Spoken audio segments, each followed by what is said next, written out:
ازيكم؟ بصوا المباني شكلها حلو قوي، خصوصا لما هتليل تماما هيكون شكلها احلى بكتير كده.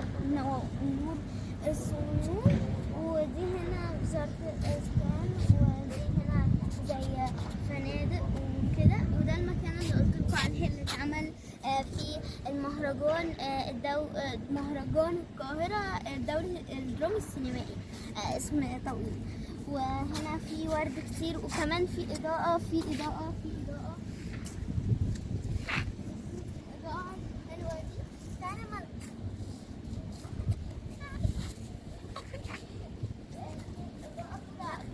بتعمل أول ما بيجي الليل.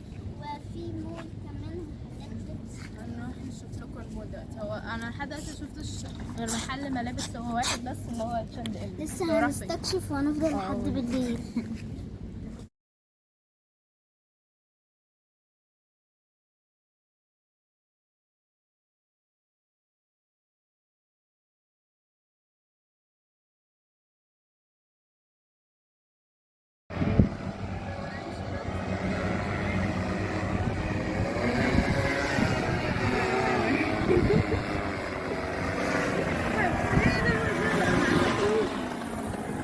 تخيل لو خدوه طعمه في النص.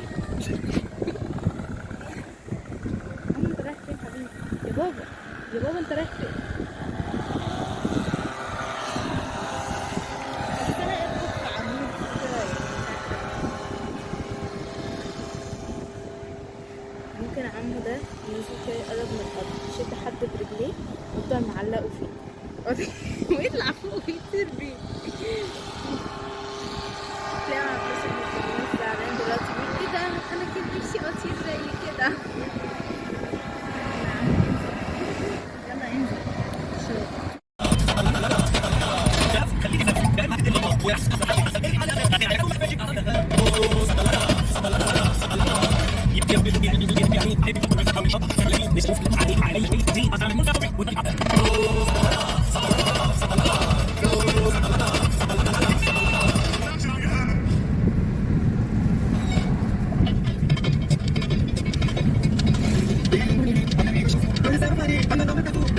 I'm